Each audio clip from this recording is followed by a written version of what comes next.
Selamat berjumpa kembali saudara-saudara dalam perkuliahan pendidikan kewarganegaraan. Bagi yang mahasiswa lama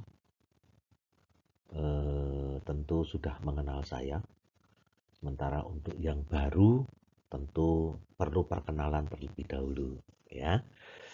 Baik, saudara-saudara, bagi yang mahasiswa baru, saya ucapkan selamat datang dan terima kasih saudara dan orang tua saudara mempercayakan pendidikan perguruan tinggi di Fakultas Hukum Universitas Atmajaya Yogyakarta. Selamat datang, selamat bergabung dengan Civitas Akademika Universitas Atmajaya Yogyakarta dan Fakultas Hukum Universitas Atmajaya Yogyakarta.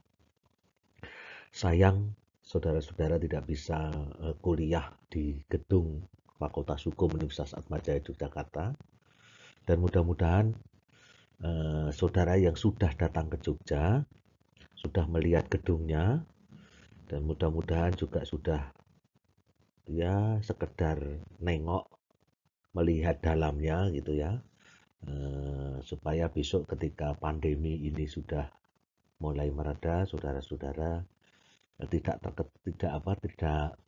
merasa asing di rumah Anda. Baiklah, akan saya perkenalkan, nama saya Benediktus Hestu Ciptohandoyo. Saya di samping ngajar di samping ngajar pendidikan kewarganegaraan, saya juga mengajar hukum tata negara, legal drafting atau teknik perancangan peraturan perundang-undangan, kemudian hukum pemerintahan lokal, hukum acara Mahkamah Konstitusi, dan hukum hukum acara Mahkamah Konstitusi.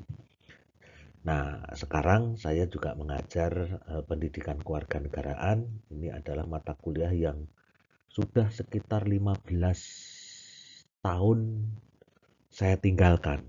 Dulu saya mengajar memang, tapi kemudian entah karena apa saya kemudian tidak mengajar lagi, dan sekarang saya diminta untuk kembali mengasuh mata kuliah pendidikan kewarganegaraan.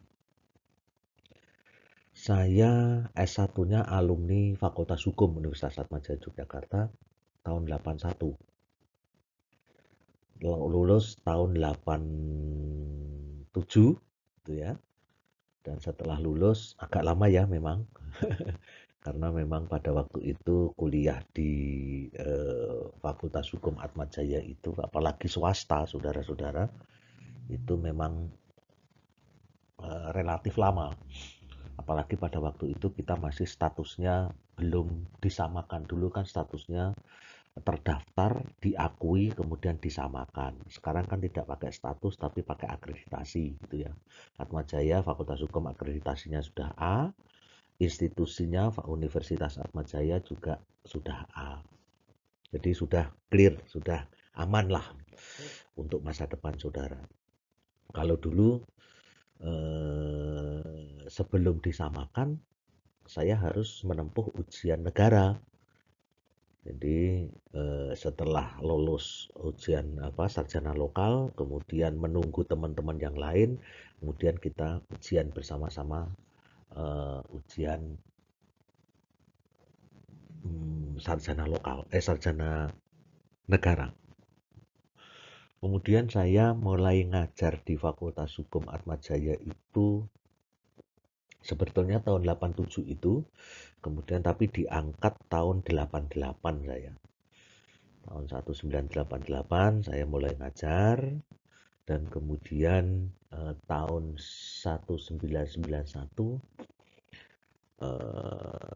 tugas belajar di di Pasca Sarjana Universitas Pajajaran Bandung, ngambil S2, kemudian ditugaskan belajar lagi pada tahun 2013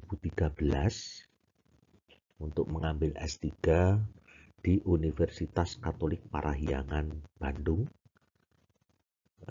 lulus tahun 2018. Nah, sekarang saya mengajar saudara-saudara semua. Itulah saya. Mudah-mudahan nanti kalau ketemu saya di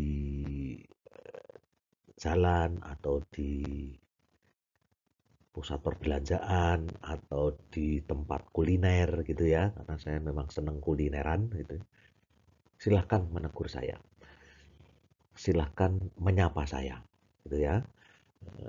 Karena saya tidak tahu wajah saudara, tapi kalau saudara-saudara memang pengen mengetahui wajah saya, ini kelihatannya masih kurang jelas ya ini wajah ini. Tapi tidak apa-apa. Yang penting tegurlah saya terlebih dahulu, karena saya tidak bisa mengenal saudara-saudara karena tidak bisa tatap muka secara langsung. Baiklah saudara-saudara, itu sedikit mengenai saya. Yang mahasiswa lama tentunya sudah mengetahui semua. Baik, kita akan lanjutkan dengan orientasi mata kuliah pendidikan keluarga negara. Yang pertama, saya akan menyampaikan soal mekanisme proses belajar, ya. Mekanisme proses belajar. Nah, jadi karena ini kuliahnya adalah kuliah daring, ya kan, maka ada beberapa hal yang perlu saudara-saudara ketahui gitu ya. Saudara-saudara laksanakan supaya bisa enak semuanya gitu ya. Nah, saya menyebut tata laku perkuliahan, bukan tata tertib. Kalau tata tertib kan di kelas gitu ya. Nah, ini kan nggak di kelas karena ada yang di rumah, ada yang di mungkin sedang di rumah temannya, kemudian ada yang di jalan sambil melihat kuliah ini gitu ya. Yang pertama, selama kuliah daring, saudara-saudara diwajibkan untuk mencatat semua narasi apa yang saya sampaikan dan bahan kuliah yang disampaikan. Catat itu. Kenapa dicatat? Harus dicatat. Nah nanti, kecuali kalau nanti ada tugas juga gitu ya, ada tugas. Silakan nanti saudara-saudara bisa mengumpulkan tugas itu di situs kuliah, di situs kuliah. Yang kedua, bahan kuliah itu dapat berasal dari channel YouTube yang saya koneksikan dengan situs kuliah. Jadi seperti ini kan YouTube ini nanti. Jadi YouTube maupun kuliah sinkronisasi lewat dialog melalui Teams Microsoft. Nah, saya minta saudara-saudara habis mata kuliah ini nanti, saudara-saudara yang belum masuk ke Teams Microsoft silahkan masuk dengan kode yang sudah saya tulis di topik mata kuliah ini. Topik 1 ya, topik pertama ini. Di situ sudah saya kasih kode, silakan saudara masuk di sana. Ya, nanti kita akan diskusi melewat Teams itu. Kemudian yang berikutnya, selama kuliah tatap muka online lewat Teams Microsoft, karena ini adalah live, saudara-saudara wajib berpakaian sopan. Beda dengan yang sekarang ini. Yang sekarang ini kan hanya satu arah gitu ya. Saya nggak bisa melihat saudara-saudara. Saudara-saudara hanya bisa melihat saya. Kan begitu. Maka saya pakai baju. Nah, besok kalau misalnya kita mempergunakan Microsoft Teams Microsoft, dan kemudian kita sedang diskusi, saya tidak menginginkan saudara-saudara pakai kaos oblong. Harus pakai baju atau kaos yang berkerah. Ya, berpenampilan sopan gitu ya. Bajunya ini yang di atas saja. Terus pakai celana atau enggak, Pak? Ya enggak usah lah pakai. Ya kalau Pak mau pakai celana silahkan gitu ya. Tapi kalau bawahnya pakai celana pendek atau sarung gitu ya, kan enggak kelihatan ya. Yang kelihatan kan atas gitu ya. Silakan. Tapi yang penting baju atau kaos berkerah itu harus saudara pakai gitu ya. Nah, ini selama kuliah tatap muka live gitu ya. Kemudian bahan untuk menjawab ujian adalah bahan kuliah yang sudah diberikan selama kuliah online.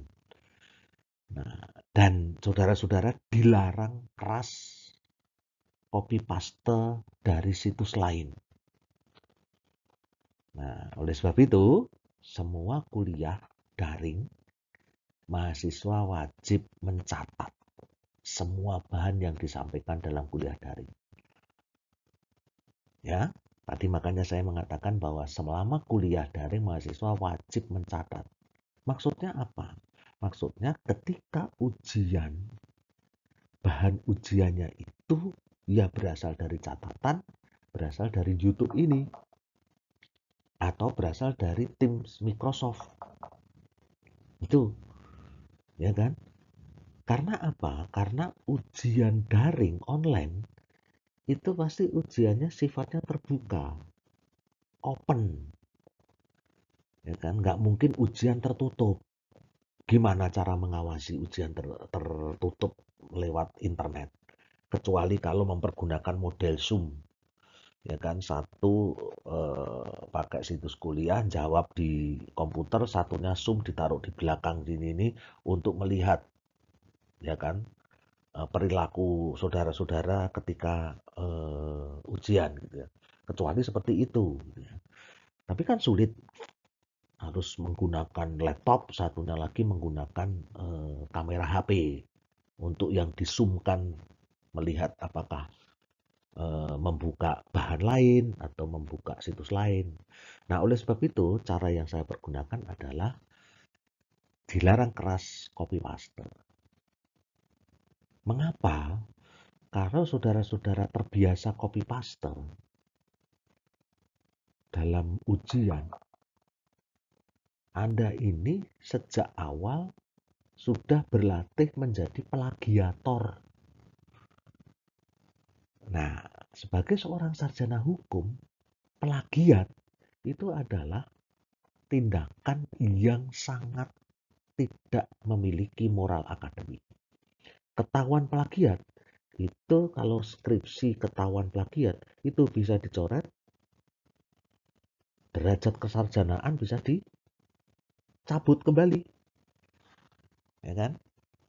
Nah, itu makanya saya latih dari sekarang, saudara-saudara, jangan copy paste dari situs lain, dari Mbah Google, ya kan? Nah, ini saudara-saudara, kenapa saya melarang keras seperti itu? Oleh sebab itu saya minta saudara-saudara mencatat, gitu ya. Yang kedua, berikutnya, bahan yang berasal dari channel YouTube akan dihapus seminggu sebelum ujian tengah semester dan seminggu sebelum ujian akhir semester. Nah, oleh sebab itu, ya saudara terus mencatat, harus wajib terus mencatat bahan kuliah online ini. Syukur-syukur ada yang punya kemampuan di bidang teknologi informasi yang bisa merekam YouTube saya. Karena begini saudara-saudara, YouTube saya itu nanti seminggu sebelum ujian tengah semester dan seminggu sebelum ujian akhir semester akan saya private. Nggak saya hapus tapi saya private.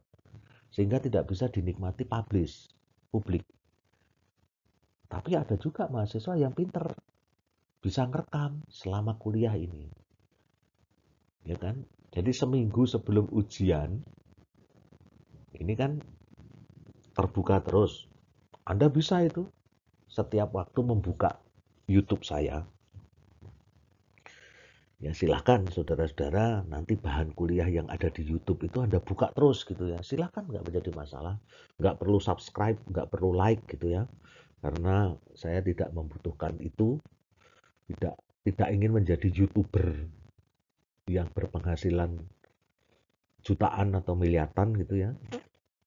Tapi YouTube saya ini saya pergunakan untuk kuliah. Ya silahkan saudara-saudara bisa melihat YouTube saya terus saja sampai seminggu sebelum ujian tengah semester dan ujian akhir semester. nggak akan saya tutup, ya. Jangan khawatir. Tapi seminggu sebelum ujian itu nanti akan saya tutup. Makanya silahkan saudara menyimak. Kan lihat YouTube itu bisa di mall, bisa santai sambil lihat itu ya.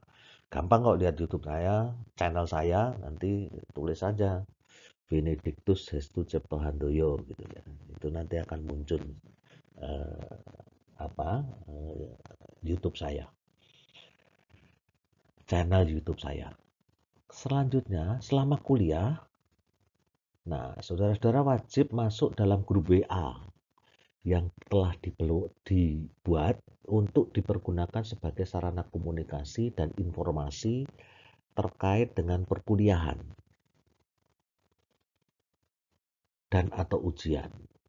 Untuk itu, saya sudah melihat ada beberapa rekan yang sudah berinisiatif membuat grup gitu ya. Saya lihatnya ini grupnya. Sebentar, keluarga negara Aceh ya. Nah, keluarga negara Aceh ini adminnya yang belum masuk grup, adminnya tolong dicatat ya. Adminnya itu teman Anda yang bernama Mbak Josephine Areta. Nomor HP-nya 0812 2675 maaf 2674 7987. Saya ulangi ya. 0812 2674 7987. Ini 7987. Itu Mbak Josephine Areta. Kalau 7989 itu HP saya. Kalau saya kan 081 80265 7989. Ini kalau Mbak Josephine, kok mati. 0812, ini pakai kan ini Sempati kalau nggak pakai halo. 2674 7987 7987. Yang kedua, admin grup ini 0819 3480 5916 atas nama Mas Armada Gunanta Sitepu. Ya, tolong itu dicatat. 0819 3480 5916. Mas Armada Gunanta Sitepu. Nah, ini anggotanya sudah masuk 49 partisipan. Saya kurang tahu persis berapa nanti pesertanya. Coba nanti akan saya lihat di sistem informasi akademik yang saya miliki dari universitas. Itu ya, silahkan nanti saudara-saudara masuk di grup WA ya.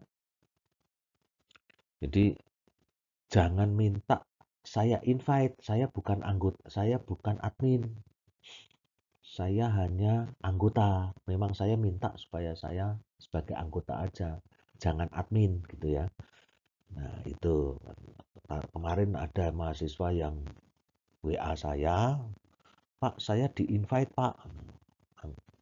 Saya mengatakan saya bukan admin. Terus saya screenshot itu gambarnya, adminnya siapa, saya screenshot. Dia WA lagi. Waduh Pak, soal Pak, saya nggak kenal ya. Lah, saya mengatakan saya bukan admin. Memangnya kalau nggak kenal terus kemudian Anda nggak mau, nggak minta untuk di-invite gitu ya. Usaha dong, saya gitukan. Gitu ya. Jadi tolong yang jadi admin nanti kalau ada yang minta untuk invite masuk ke WA group, tolong di-invite ya. Nah, ini penting karena apa? Karena bisa saya pergunakan sebagai media komunikasi.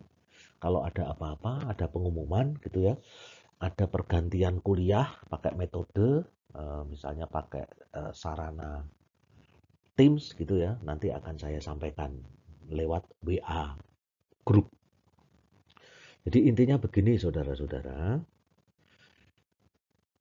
kalau saya nggak mengumumkan kuliah minggu depan pakai Teams Microsoft gitu, berarti kuliahnya mempergunakan situs kuliah dengan memanfaatkan channel YouTube yang sudah saya linkkan ke situs kuliah.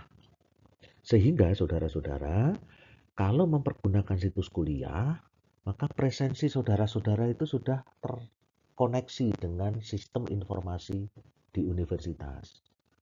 Jadi Anda tertulis nanti di situ, sudah ada laporan, Anda masuk gitu ya. Caranya apa? Caranya topik itu nanti Anda yang dicentang itu dicentang. Ya, di topiknya itu dicentang sehingga nanti ketika Anda mencentang nanti bisa connect dan itu masuk. Anda nanti langsung masuk, dianggap masuk gitu ya.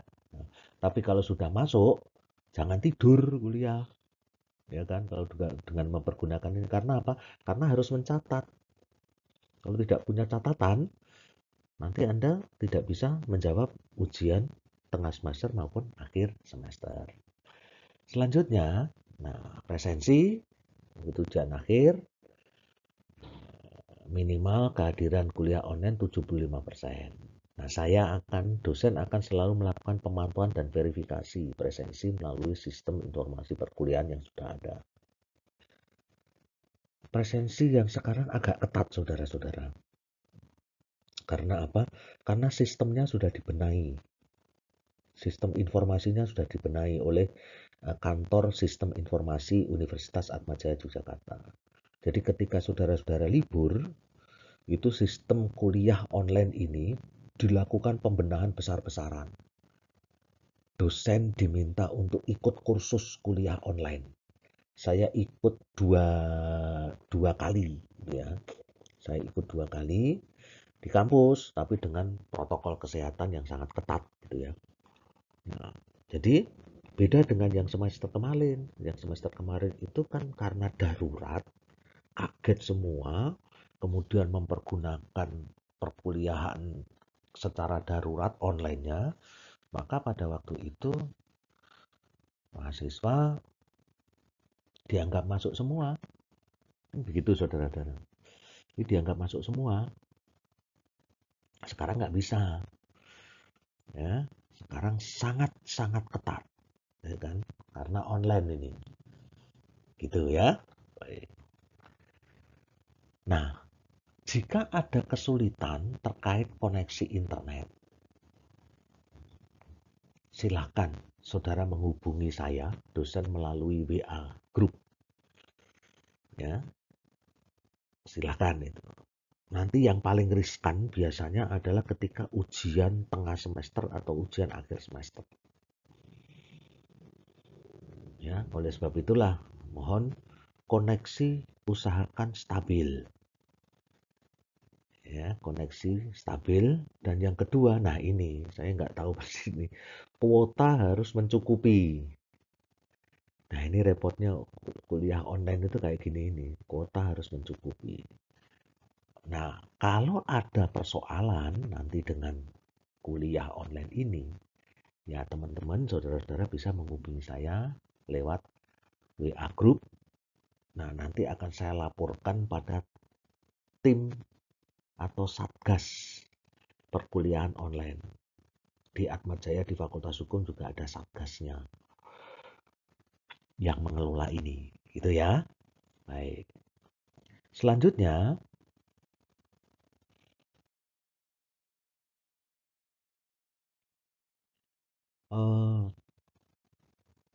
itu tadi tata perilaku. Ya, tata perilaku saudara-saudara ketika kuliah online. Karena saya tahu bahwa kira-kira saudara-saudara ada yang kuliah sudah di Jogja, sudah di tempat kos, ada yang masih di tempat asal gitu ya. Ya kan, ada yang masih kos, ada yang sudah kos gitu, sudah di Jogja, ada yang masih di tempat asal, ada yang di Kalimantan, ada yang di Papua gitu ya. Ya mudah-mudahan lah nanti kondisi COVID-19 ini semakin lama semakin menurun dan kemudian kita bisa ketemu di perkuliahan secara biasa gitu ya, offline. Baik, literatur saudara-saudara, ini tidak ada yang saya wajibkan. Intinya nanti bahan ujian itu lebih banyak dari bahan kuliah ini. Ya, nanti kalau memang ada yang membutuhkan bahan kuliah ini akan saya kirim lewat WA gitu ya. Nanti tapi tetap akan ada penambahan terus dalam kuliahnya. Tapi yang jelas perlu Anda kalau ada yang pengen bacaan itu yang pertama itu buku saya bisa dipergunakan. Buku yang mengarang saya, yang mengarang ini saya, Hukum Tata Negara Indonesia, di penerbitan masih ada. Silahkan nanti kalau ada yang mau beli, ada yang mau membutuhkan, silahkan ke penerbit gitu ya. Nanti kalau ada yang butuh nomor HP-nya penerbit, saya kasih WA dulu sama eh, yang mengelola, yang menjual, kalau nggak salah Mas Billy namanya. Nah, nanti akan dilayani di kampus, biasanya di Satpam gitu ya. Ini Hukum Tata Negara Indonesia. Ini bab kewarganegaraan yang saya pakai, ya kan? Nah, HTN kan ada membahas tentang kewarganegaraan. Nah, nanti yang saya pergunakan itu. Kemudian berikutnya adalah demokrasi dan civil society, AS Hikam. Ini buku agak lama, mungkin ada di sosial agensi. Yang kedua, politik kewarganegaraan, juga AS Hikam. Maaf ya, sambil minum, Pak itu lah apa? Nggak apa-apa, saudara juga ambil minum juga nggak apa-apa. Politik kewarganegaraan AS Hikam. Kemudian kewiraan untuk mahasiswa, ini juga buku lama. Ini yang mengeluarkan Lemhanas, tapi masih ada atau enggak ya? Nah, ini masih ada beberapa konsep yang bisa kita pakai untuk kuliah gitu ya. Ada konsep-konsep yang bisa dipergunakan di sini, masih cukup aktual dan cukup update, ini bisa diupdate di mata kuliah kewarganegaraan. Kemudian 1000 Tahun Nusantara, Kompas Gramedia. Ini yang saya ambil nanti, ini kan kumpulan makalah. Ada tulisan dari Romo Sindunata berkaitan dengan sakralisasi nasionalisme Indonesia. Desakralisasi nasionalisme Indonesia. Itu sudah yang saya pergunakan itu, ya kan? Dan sudah ada di bahan ini juga, nanti juga akan saya sampaikan. Kemudian negara paripurna, ini ada di Gramedia ini, yang mengarang Yudi Latif, ya Yudi Latif mengarang buku ini, Negara Paripurna. Silahkan saudara mencari, itu bukunya tebel. Ini buku berkaitan dengan konsep-konsep berpikir tentang butir-butir Pancasila secara akademik. Nah, kemudian ini juga penting Undang-Undang Dasar 1945. Nah, inilah literatur yang bisa saudara pergunakan sebagai tambahan bahan bacaan. Ya, tambahan bahan bacaan. Selanjutnya, saudara-saudara,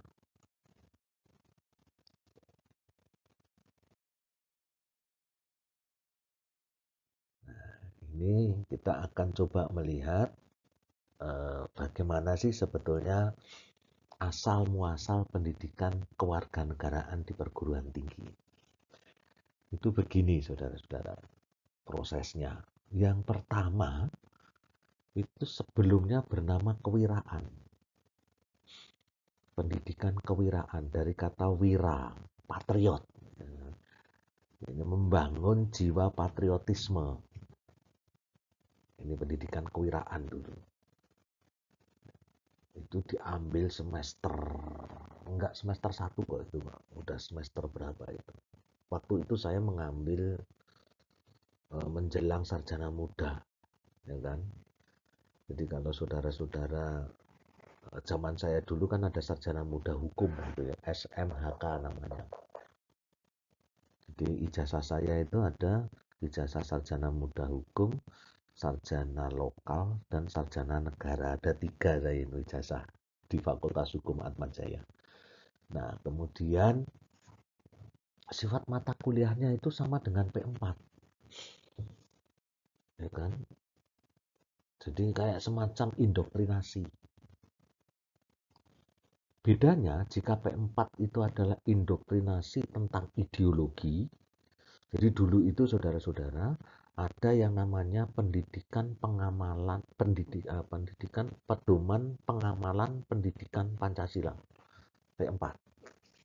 Itu hampir setiap orang harus menempuh ini. Bahkan ketika saya pendidikan di Lemhanas, saya kan pernah dikirim Atmajaya untuk mengikuti pendidikan di Lemhanas. Saya juga mensyaratkan sertifikat P4 ini. Ya, saya mensyarat harus memiliki sertifikat P4 ini, dan itu waktu itu saya ikut yang pola 25 jam. Jadi dulu P4 itu ada beberapa pola, itu ada 25 jam, ada 36 jam, ada 100 jam gitu. Nah, itu. Namun kalau pendidikan kewiraan itu indoktrinasi tentang kebijakan politik. Jadi sebetulnya kewiraan itu isinya sebagian besar adalah garis-garis besar haluan negara. Ya kan, ada Polstranas politik strategi nasional gitu ya. Kemudian ada ketahanan nasional. Ada ancaman, hambatan, gangguan, dan wah itu dulu seperti itu. Nah, kemudian saudara-saudara, pendekatan dari pendidikan kewiraan ini itu sifatnya cenderung militaristik. Karena ada dua jalur gitu ya. Jalur mata kuliah, itu namanya mata kuliah kewiraan, dan ada jalur kegiatan kemahasiswaan melalui resimen mahasiswa. Ya, resimen mahasiswa Atmajaya ini masih ada ini, tapi ini menjadi UKM. Dulu ini nggak disebut UKM, disebut sebagai kegiatan bela negara. Ini dulu resimen mahasiswa itu ya bajunya kayak tentara, baretnya warnanya ungu. Nah, itu ya. Itu seperti itu, saudara-saudara. Dan di Atmajaya itu batalion 7. Mahakarta namanya. Resimen mahasiswa Mahakarta. Itu batalion 7. Jadi dulu kalau main banyak kuliah ya pakai baju kayak baju tentara itu. Nah, itu. Nah, kemudian berubah menjadi pendidikan kewarganegaraan setelah reformasi 1998. Mengapa? Karena pada waktu itu reformasi kan salah satu tuntutannya adalah menolak duifungsi ABRI gitu ya. Mahasiswa itu menolak duifungsi ABRI di kehidupan sipil, masyarakat sipil. Di perguruan tinggi itu ya kalau bisa nggak ada itu militeristik. Nah, akhirnya pendidikan kewiraan itu berubah jadi pendidikan kewarganegaraan. Nah, pendidikan kewarganegaraan perubahannya itu yang dulu itu bersifat indoktrinasi, agak militaristik, kemudian berubah menjadi pendidikan politik dalam rangka menumbuh kembangkan rasa kebangsaan atau nasionalisme. Ini penting, ya kan? Jadi pendidikan kewarganegaraan itu adalah pendidikan politik untuk menumbuh kembangkan nasionalisme. Jadi bagaimana itu saudara-saudara nanti bisa memiliki nasionalisme Indonesia, gitu ya?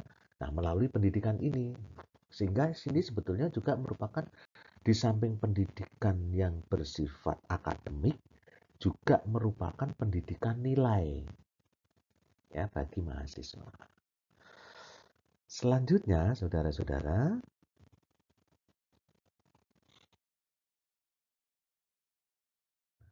kita akan coba lihat apa yang menjadi dasar ya kan misi pendidikan kewarganegaraan di perguruan tinggi. Yang menentukan ini adalah Direktur Jenderal Pendidikan Tinggi tahun 2006 itu ya. Lama sudah, mungkin ini sudah ada pembaruan mungkin. Karena pendidikan kewarganegaraan itu adalah kurikulum yang sifatnya nasional. Jadi seluruh perguruan tinggi itu ada pendidikan kewarganegaraan. Nah, intinya adalah membantu mahasiswa. Jadi saya itu hanya membantu rekan-rekan mahasiswa semua agar mampu mewujudkan nilai-nilai dasar Pancasila.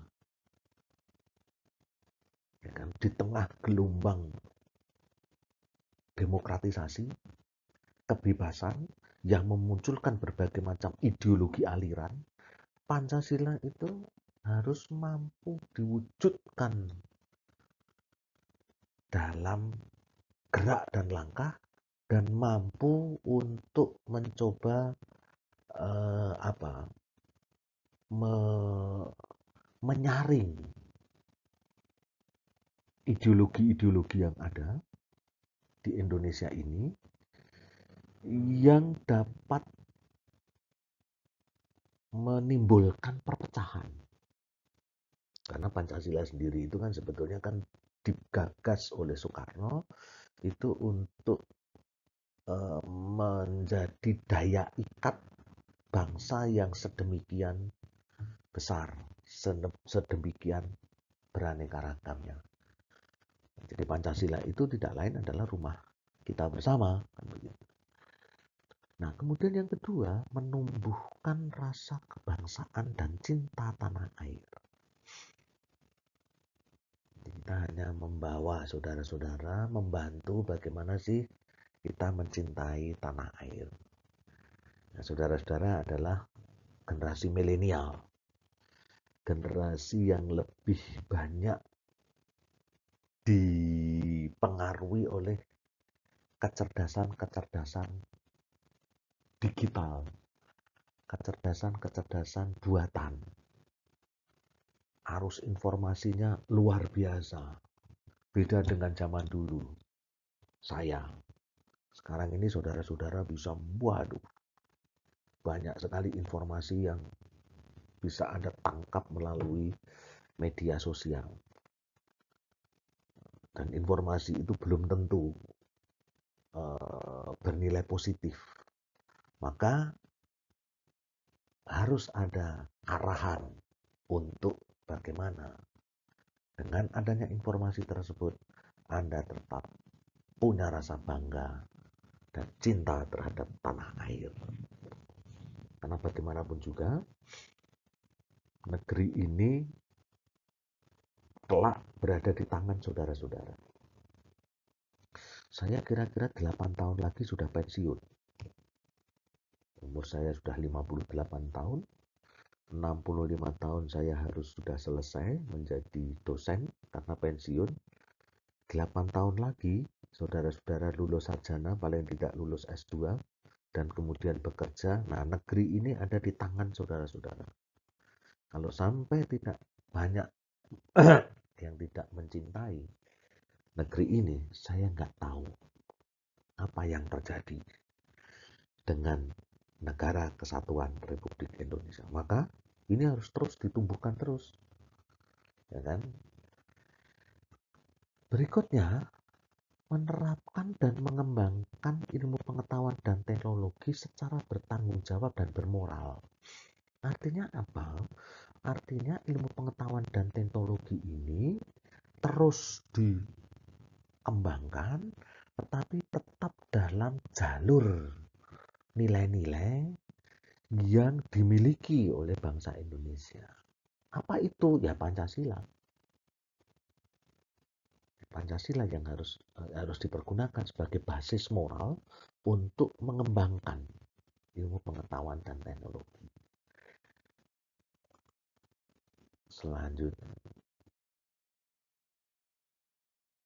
Nah, lalu saudara-saudara, dari misi yang seperti itu, sebetulnya alasan mendasar kuliah kewarganegaraan itu apa? Nah, alasan yang mendasar itu yang pertama, ya karena Indonesia adalah negara besar. Besar dalam jumlah penduduk, besar dalam konteks wilayah, ya kan? Sangat besar Indonesia ini, ya kan? Jaraknya aja kalau kita lihat Sabang sampai Merauke, Miangas sampai Roti itu sungguh luar biasa itu besarnya. Saya sudah dari Sabang sampai Merauke itu sudah saya ya puji Tuhan saya sudah sempat dari Sabang, istilahnya dari Sabang sampai Merauke itu saya sudah sempat ke sana, tetapi belum lengkap, ya kan? Belum lengkap. Itu pun kalau kita mau ke Merauke, waduh, itu sudah penerbangannya aja udah lamanya setengah mati gitu ya. Ya kan? Dari sini Jogja, Jakarta, Makassar, baru nanti Sentani. Jangan dulu ada sih Jakarta langsung Merauke ada sih, tapi kemudian nggak ada lagi, harus lewat Makassar, kemudian baru ada yang langsung Merauke, ada yang lewat Sentani gitu ya. Sangat besar Indonesia. Kemudian Indonesia itu negara kepulauan. Disebut kepulauan karena luas daratan dengan luas lautan itu lebih luas lautan. Ya kan? Hubungan antara satu pulau dengan pulau yang lain itu apa? Dikoneksikan dengan air gitu ya. Tidak dengan daratan gitu ya. Jadi tanah air itu artinya adalah air itu menjadi penghubung bukan pemisah. Ya kan? Tanah airku Indonesia gitu ya. Itu air itu harus dimaknai sebagai penghubung bukan pemisah. Nah, kita sungguh luar biasa ini ya, antar pulau bisa bersatu dan kemudian menjadi nation state, negara bangsa yang menegara, negara kepulauan. Kemudian Indonesia adalah negara yang bineka tunggal ika, beraneka ragam tetapi tetap dalam konteks satu gitu ya, bineka tunggal ika. Kemudian berikutnya Indonesia adalah negara yang multikultural, luar biasa ini ya, kalau kita melihat suku bangsa di Indonesia itu, menurut informasi yang saya terima itu katanya Indonesia itu adalah negara yang suku bangsanya terbanyak nomor 2 di dunia. Suku bangsanya. Kalau saudara-saudara menyempatkan diri ke Papua, saudara-saudara kita yang berasal dari Papua itu sukunya luar biasa. Ya kan? Banyak sekali di Papua itu suku. Ada suku besar, kemudian ada sub-suku gitu ya. Nah, itu sangat multikultural Indonesia ini. Nah, berikutnya Indonesia sudah multikultural, kepulauan, bineka tunggal ika, mempergunakan bangunan negaranya itu kesatuan. Ditinjau dari aspek rasionalitas, ya kan? Sangat sulit. Negaranya besar, kepulauan, bineka, multikultur, tapi bangunannya adalah kesatuan. Ini kan sesuatu yang luar biasa ini. Kesatuan itu hanya ada satu negara yang memiliki kedaulatan. Jadi kedaulatannya itu tunggal, utuh tak terbagi. Nah, mengelola dengan ciri-ciri seperti ini. Nah, oleh sebab itulah saudara-saudara, pendidikan kewarganegaraan menjadi sangat-sangat penting bagi para calon pemimpin bangsa seperti saudara-saudara semua. Nah, itu. Selanjutnya, saudara-saudara, nah, materinya apa ini? Materinya itu yang pertama ya pendahuluan pendidikan kewarganegaraan sebagai mata kuliah pokok kepribadian gitu ya. MKPK. Mata kuliah pengembangan kepribadian. Jadi pendidikan kewarganegaraan sebagai mata kuliah pengembangan kepribadian. Jadi saudara-saudara sebagai seorang sarjana ya harus memiliki kepribadian Indonesia. Ya, harus memiliki kepribadian Indonesia. Kemudian yang kedua, identitas nasional. Apa itu identitas nasional? Nah, ciri nasionalitas kita nanti ada beberapa hal yang bersifat normatif gitu ya. Ya, lambang negaranya, lagunya, bahasanya, ya kan? Pola demokrasinya itu data demokrasi Indonesia, kemudian negara dan konstitusi, hubungan negara dan warga negara kayak apa, kemudian demokrasi Indonesia, negara hukum dan hak asasi manusia, kemudian wawasan Nusantara sebagai geopolitik Indonesia. Geopolitik itu adalah pandangan politik didasarkan kepada ruang bumi. Nah, itu nanti ada beberapa teori tentang geopolitik. Kemudian ketahanan nasional.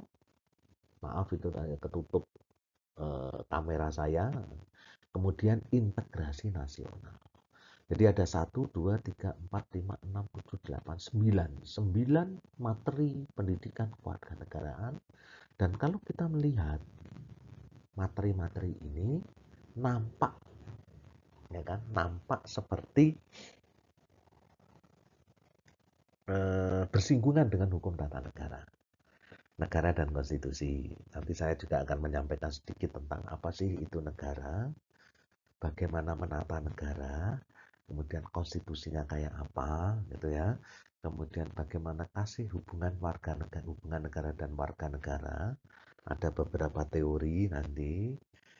Ada teori kontrak, kemudian ada teori integralistik, gitu ya. Kemudian demokrasi Indonesia kayak apa sih manifestasinya? Kemudian negara hukum itu yang bagaimana sih? Kemudian wawasan Nusantara, cara pandang bangsa Indonesia terhadap diri dan lingkungannya, baru kemudian ketahanan nasional dan integrasi nasional. Nah, inilah bahan-bahan itu yang nanti akan kita sampaikan, kita diskusikan selama 1 semester. Nah, saya mengulang lagi saudara-saudara bahwa ketika saudara-saudara nanti mengikuti kuliah pendidikan kewarganegaraan, maka ada 2 tipe gitu ya. dua tipe. Karena ini online gitu ya, saya mengulangi yang pertama tadi. Tipe yang pertama itu adalah saya menyampaikan narasi seperti ini, Anda mencatat. Tipe yang kedua itu tidak lain adalah diskusi melalui Teams Microsoft. Ya, di samping itu nanti saudara-saudara, suatu ketika saya juga akan menyampaikan beberapa tugas gitu ya. Nah, tugasnya nanti saudara-saudara kumpulkan melalui situs kuliah ini. Itu saudara-saudara. Selanjutnya,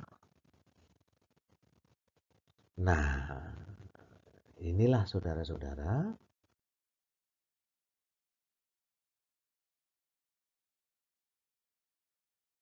gedung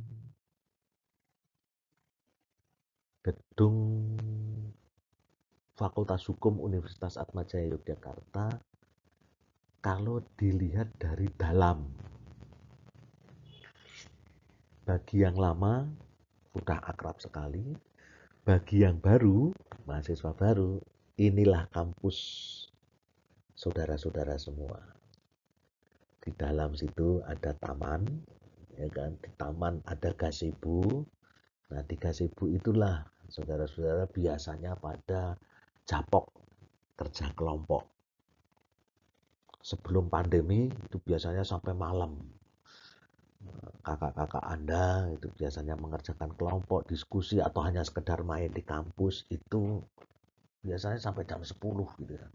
Jam 10 malam. Nah, ini kampus kita, kampus pertama kali Universitas Atmajaya Yogyakarta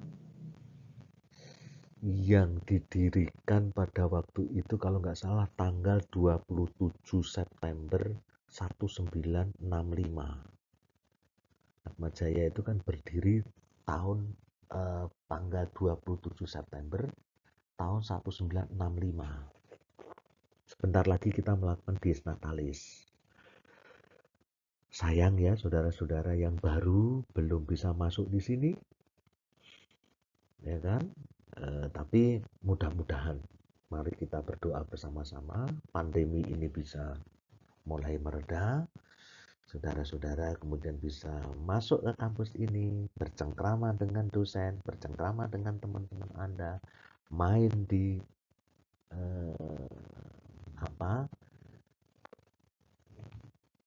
taman tengah ini. Nah, taman ini sering dipakai ya untuk belajar kelompok, dipakai untuk foto-foto bersama gitu ya. Nah, biasanya itu kalau pada selesai ujian pendadaran dinyatakan lulus, wah pada foto-foto di situ, ada foto-foto di taman itu.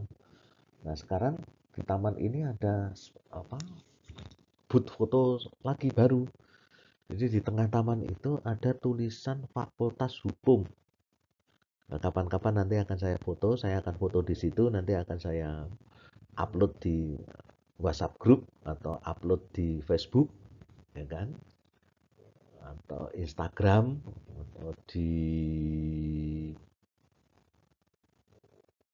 channel YouTube saya gitu ya. Saya ini memang suka bermain media sosial, medsos gitu ya. Sebagai Facebooker, Twitter ada, kemudian YouTuber ada, Instagramer yang ada gitu ya. Semua saya miliki semua hanya untuk ya sekedar mengetahui bagaimana dunia digital ini. Itulah saudara-saudara. Nah, dengan demikian perjumpaan pertama kali perkenalan orientasi sudah sampai di akhir, maka saya mengucapkan sekian, terima kasih, sampai jumpa minggu depan, dan nah tetaplah memanggul sang saka merah putih, ya, tanamkan dalam jiwa Anda, ya, semangat, dan jangan lupa tetap jaga kesehatan, pakai masker, jaga jarak, ya. Jangan lupa berdoa untuk keberhasilan saudara-saudara semua dan keselamatan negeri ini, ya. Cukup sekian dulu. Sampai jumpa di minggu depan lagi. Salam.